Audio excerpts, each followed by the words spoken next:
Describe him to me. And Muslims, look at the description of your Rasul. And for some, this would be the first time you hear what your Prophet looked like. I saw a man of striking appearance. ظاهر الوضاء أبلج الوجه, radiant face, حسن الخلق, beautifully created. لم تعبه الثجلة, his belly wasn't protruding. ولم تزر به السعلة, nor was his head disproportionate and small. وسيم قسيم, proportionate and delicate, finely made, a specimen of a creation. في عينيه دعج, in his eyes there was a contrast. The dark was immensely dark, the white was excessively white. وفي أشفاره وطف, and his eyelashes were long. وفي صوته صهل, and in his voice was a natural echo. وفي عنقه سطع, and his neck was elegantly long. وفي لحيته كثاثة, his beard was full and thick. أزج أقرن, his eyebrows were arched, but they were not joined, it was separated. In summit فعليه الوقار, when he was silent, dignity covered him. وإن تكلم سماه وعلاه البهاء, and when he spoke it was audible and clear, almost commanding and overtaking.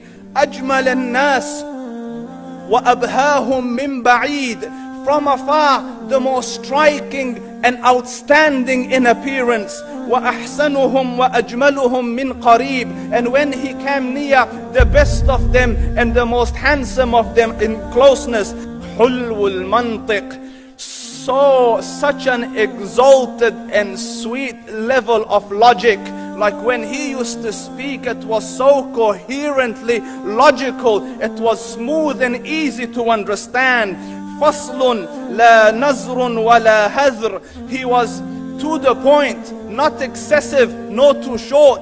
كأن منطقه خرزات نظم يتحدرن, his logic, his utterances, his words were like jewels coming out of a necklace, calculated, polished, one after the other, it would flow magically. ربعة, he was medium in height. Your eye didn't have to strain to look up at him, nor was it tedious to look down at him. He was a comfortable sight to look at.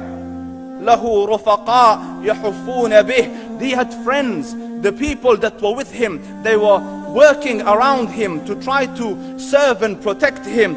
إن قال سمعوا لقوله, when he used to say something, they used to hearken to what he used to say. وإن أمر تبادروا إلى أمره, when he commanded, they used to compete to fulfill the command. This is Muhammad Rasulullah. This is Muhammad Rasulullah. Anas ibn Malik says, he says, I came out one night, it was the full moon night.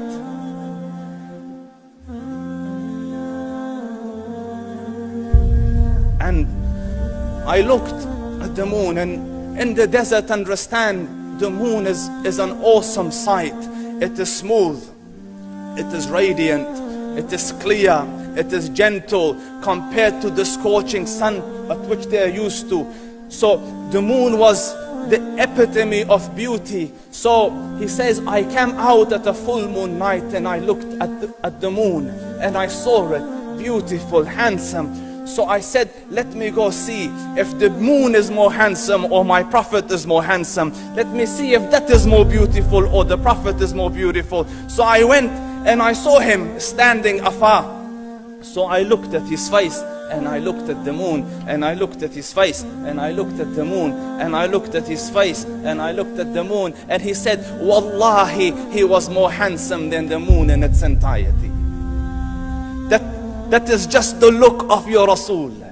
Aisha radiyallahu anha says, I was sewing with the needle, my needle dropped in the dark, I couldn't find it. I said, Ya Rasul, I can't find it. He he moved his face close, and I swear, out of the radiance of his face, I found my needle. And the Prophet sallallahu alaihi wasallam was mind-bogglingly handsome, but his handsomeness was covered with waqar and jalal and hayba. The Sahaba say, when we used to sit at his feet, two feelings conflicting would come on the heart. The first one, you wanted to look at him. You wanted to behold the majesty of his face. And when you wanted to look up, shyness used to overtake you, so you used to look down. Amr ibn al-As says, I sat with him many times, but if you ask me to describe his face, I can't describe it. I wouldn't be able to look up to him ijlalan wa ta'zeeman. I couldn't look up at him. And that is why he didn't have the problems that Yusuf alayhi salam had. Because it was difficult to penetrate the awe and the splendor of the Rasul.